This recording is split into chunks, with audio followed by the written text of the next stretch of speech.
დანაშაული მოზარდებს შორის კრიტიკულ ზღვარს გადავიდა 66 სკოლასთან დღეს საქმის გარჩევის დროს ორი ძმა დაჭრეს. 53 სკოლის მოსწავლე მე-11 კლასელი ნიკა ჩარქსელიანი პირველ კლინიკურ სამანტყოფოში გარდაიცვალა. უფროს ძმას ლუკას კი ოპერაცია მიხეილის სახელობის კლინიკაში გაუკეთეს. დაზარალებული სახლობლებს პრეტენზიები სამართალდამცავებთან ჰქონდათ გადასვლილი ცხედარში ტყვია არ აღმოჩნდა, რის გამოც სახლობლები ეჭვობდნენ, რომ პოლიცია ეჭვმიტანილს ხელს აფარებდა. მათი ინფორმაციით კვლელი ყოფილი პოლიციელის შვილია, თუმცა დღის ბოლოს გაირკვა, რომ სამართალდამცავებმა ეჭვმიტანილი აიყვანეს. ლაშა მიქაძე მოგვიყვება ახალგაზრდული განუკითხაობის შესახებ. ეს არის ადგილი, სადაც მოზარდებს შორის საქმის გარჩევას 17 წლის ნიკოლოზ ჩანქსელიანის სიცოცხლე ემსხვერპლა. ინციდენტი დილის 11 საათისთვის 66 სკოლასთან მოხდა. გამოძიების ინფორმაციით ამ სკოლის სამოსწავლეს მერვე კლასელ გიორგი ავალიანს, გიორგი გოჩავას და მე-10 კლასელ კახა ზალუაშვილს შორის კონფლიქტი უკვე ერთი თვეა გრძელდება. დღეს კი ავალიანმა და გოჩავამ საქმის გასარჩევად შემთხვევის ადგილზე ძმები ჩანქსელიანები მიიყვანეს. მეორე მხრიდან ჩხუბში 66 სკოლის კიდევ 3 მოსწავლე მონაწილეობდა, მათ შორის მე-10 კლასელი ბაჩო სირაძე, რომელიც ნიკა ჩანქსელიანის განზრახ მკვლელობაში მთავარი ეჭვმიტანილია. გატარებული ღონისძიებების შედეგად მოპოვებული მტკიცებულებების საფუძველზე დადგენილია, რომ ხსენებული დანაშაული, კერძოდ 17 წლის ნიკოლოზ ჩანქსელიანის განზრახ მკვლელობა ჩაედინა 1991 წელს დაბადებულმა 15 წლის 66 საშუალო სკოლის მე-10 კლასის მოსწავლე ბაჩო სირაძემ. გამოძიებას პრეტენზიები 66 სკოლის დირექტორთან და პედაგოგებთანაც აქვს. მათ სამართალდამცავები მოსწავლეებს შორის კონფლიქტის შესახებ არ გააფრთხილეს. 66 სკოლის დირექტორის მოადგილე ამ თემაზე დღეს არც ჟურნალისტებთან საუბრობდა და მხოლოდ მომხდარის დეტალებს იხსენებდა. გავიგეთ ჯერ ქვების სროლის ხმა, იმიტომ რომ ჩვენ აქვე ვარ და ფანჯების დევის ხმა გავიგეთ და გავარდით გარეთ. ბავშვებიც მოყვნენ. და შევასწარით ერთადერთი, რომ დაჭერილია, როგორც მე გამოირკვა, ეს იყო ჩარქსელიანი, 53 სკოლის მე-11 კლასელი, სვამდნენ მანქანაში. მოზარდებს შორის დაპირისპირების შედეგად მძიმედ დაიჭრა გარდაცვლილის ძმაც. ლუკა ჩანქსელიას სასწრაფო ოპერაცია წმინდა მიხაილის სახელობის კლინიკაში ჩაუტარდა. საზარდულის არეში მას მაკაროვის ტიპის ცეცხლსასროლი იარაღით ერთი ჭრილობა აქვს მიყენებული. გაუკეთეს ოპერაცია, ნარკოზია ძინავს. შემოდი არაფერი არ. რა მოხდა თუ იცი? არაფერი არ ვიცი. უბრალოდ გავიგეთ ეს ამბავი მოვიდა, რომ ესეთი მდგომარეობა დაჭრეს ბავშვები და ჩვენც გამოვარდით აქეთ საავადმყოფოში. ტყვია ამოვიღეთ მაკაროვის ტიპის ტყვიას გავს მე როგორც მიმოსგავსებმა ახლა. არა ვარ მაგის სპეციალისტი, მაგრამ ვფიქრობ, რომ მაკაროვის ტყვია იყო. ამჟამად ამატყობის მდგომარეობა დამაკმაყოფილებელია. გარდაცვლილ ნიკოლოზ ჩანქსელიანს ექსპერტიზა ქალაქის პროზექტურაში ჩაუტარდა. მის ხედარში დათვალიერების შედეგად ტყვია არ აღმოჩნდა. ახლობლები ეჭვობენ, რომ სამართალდამცავები ეჭვმიტანილის ბრალის შემსუბუქებას ცდილობენ. დაღუპულის ოჯახის ინფორმაციით სირაძე ყოფილი პოლიციელის შვილია. არ ვიცით, სად დაიკარგა ტყვია, მაგრამ პროზექტურაში ტყვია ვერ მოიძებნა. გამომდინარე აქედან ჩვენ გვებადება ეჭვი, რომ ნამდვილად სპეციალურად აქრობენ ამ ნივთკიცებას, რომ შემდგომში რაღაცა სხვა მოტივაციით, სხვა იმით დაიცვან ალბათ ის ეჭვმიტანილი. შვილამდენი პოლიციელი რატომ ასაჭირო დღეს ამ ეზოში? ვინმე არის მათგან, ხომ არა ვინ არა, ჩვენ გაჩვენებული ვართ. ჩვენთვის ვიდექით, რა თქვით ამდენი ხალხი? ხარ გჭირდებოდა შვილო ამდენი წავიდნენ, შევეხმედით, გაგზავნით, თქო არ მიდიან, იმიტომ რომ უნდათ რომ რაღაცა გააკეთოთ და გაამართლონ ის. ეჭვმიტანილ ბაჩო სირაძეს ბრალი განზრახ მკვლელობის მუხლით წაუყენეს. ძმები ჩანქსელიანები კი ოქროყანაში ცხოვრობდნენ. მათ მამა ერთი თვის წინ გარდაიცვალათ. თბილისის ცენტრში დღეს მომხდარ მკვლელობაზე გენერალური პროკურორის მოადგილე ნიკა გვარამი ამ წუთებში ბრიფინგს მართავთ პირდაპირ. ჩვენ ვაცხადებთ აბსოლუტურად ცალსახად.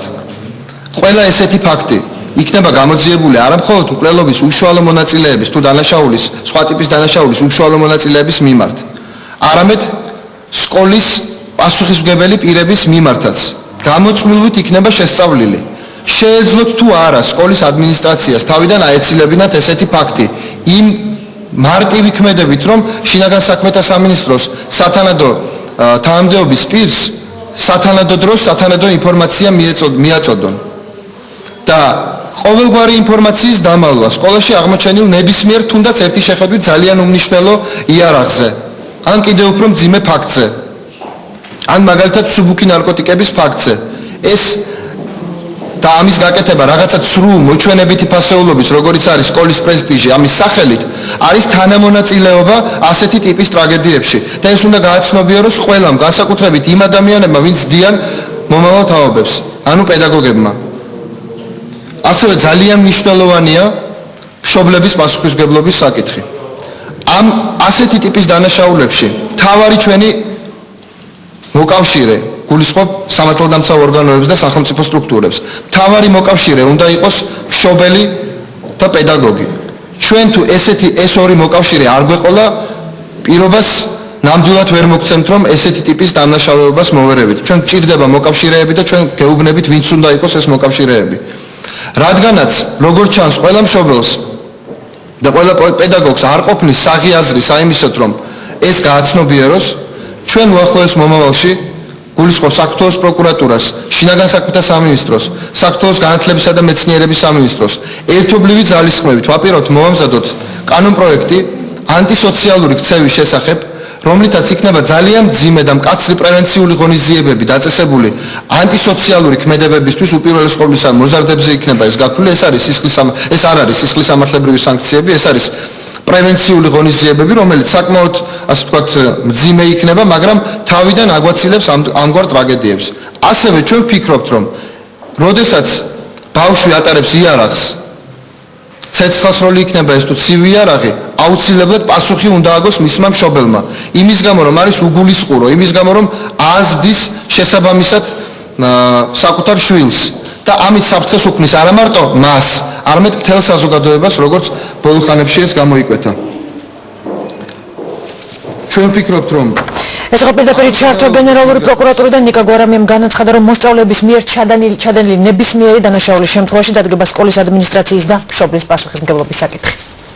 გირგვლიანის რობაქიძისა და საყვარელიძის მშობლები კიდევ ერთ ყულს წააწყდნენ. ელეთ თევდორაძემ მათთვის მიცემული პირობა დაარღვია. შეგახსენებთ, საკომიტეტო მოსმენაზე თევდორაძე მშობლებს დაპირდა, რომ 7 მაისამდე გამომძიებლებს პარლამენტში დაიბარებდა და საქმის დეტალებს გამოკითხავდა. დღეს კი გაირკვა, რომ საკანონმდებლო ორგანოში არც ერთი გამომძიებელი არ მისვლა.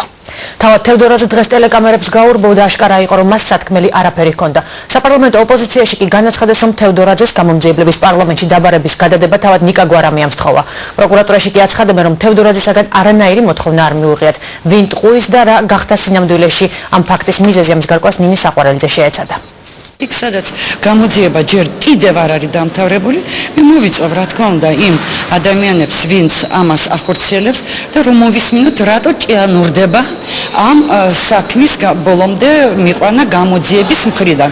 10 დღის წინ ელენე თევდორაძემ პირობა დადო და ვადაც დაასახელა გახმაურებული საქმეების გამომძიებლები მას პარლამენტში 7 მაისამდე უნდა მიიყვანა. 7 მაისი მოვიდა, თუმცა გამომძიებლები და პროკურორები პარლამენტში არავის უნახავს.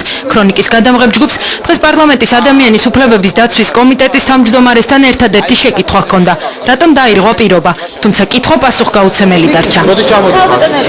არ გეუბნები. კაი რა იყო, როდის ჩამოდიხარ? თევდორაძე ახსნა განმარტებებს არ იძლევა, თუმცა გამომძიებლებისა და პროკურორების პარლამენტში დაბარების გადადების მიზეზები ცნობილია საპარლამენტო ოპოზიციისთვის. მათი ინფორმაციით თევდორაძეს საქმის 15 მაისამდე გადადება თავად გენპროკურორის მოადგილემ სთხოვა. მიზეზი ასეთია, ნიკა გვარამია სურს, რომ გახმაურებული საქმეების დეტალებს თავად გაეცნოს.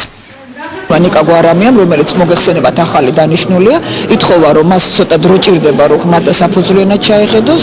ის დაკვირდა, რომ აპირებს მართლაც სერიოზულად ამოწიოს ეს საქმეები. ვნახოთ. ნუ რა ვიცი, იმის ილუზია ნუ ექნება, რომ ეხლა 7-მდე არ მოვლენ, მერე 9-მდე არ მოვლენ და ვინმეს ეს საქმე დაავიწყდება. სანამ ჩვენ ამ პარლამენტის წევრები ვიქნებით და კიდე წელიწად ნახევარი ვიქნებით, სისხლს გავუშვებთ. რამდენჯერაც გვაქვს რეგლამენტით უფლება, იმდენჯერ დავიბარეთ სამთავრობო საათზე.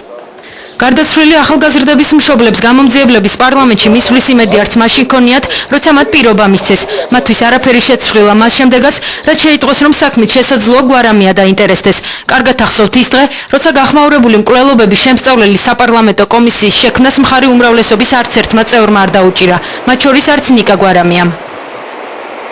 მე როგორც ვიცი, ნიკა გვარამიამ ამ კომისიის შექმნასთან დაკავშირებით ხელი არ მოაწერა და ეხლა რა მოხდა, რომ მას ესე დაინტერესდა და ობიექტურად უნდა გამოძიება, ნახოთ 15-იც მოვა. მე არა მაქვს იმედი, იმიტომ რომ ახლა ეს საქმეზე რომ გადაიდება, ვერ კიდე 15-ში გადაიდება, ელემენტარულად ამათი პოლიტიკური ნება არ არის, ეს ხალხი დაისაჯოს. და არა მგონია, რომ ელენე თევდორაძემ გადაწყვიტოს ეს საკითხი. იმედი არც მქონდა და არც მაქვს. როგორ მოვა, როდესაც ესე იგი მათ მიერ გაყალბებული საქმე ყველანაირად როგორ მოვა და როგორ დამეპირისპირდებიან, იქ არ ვიცი.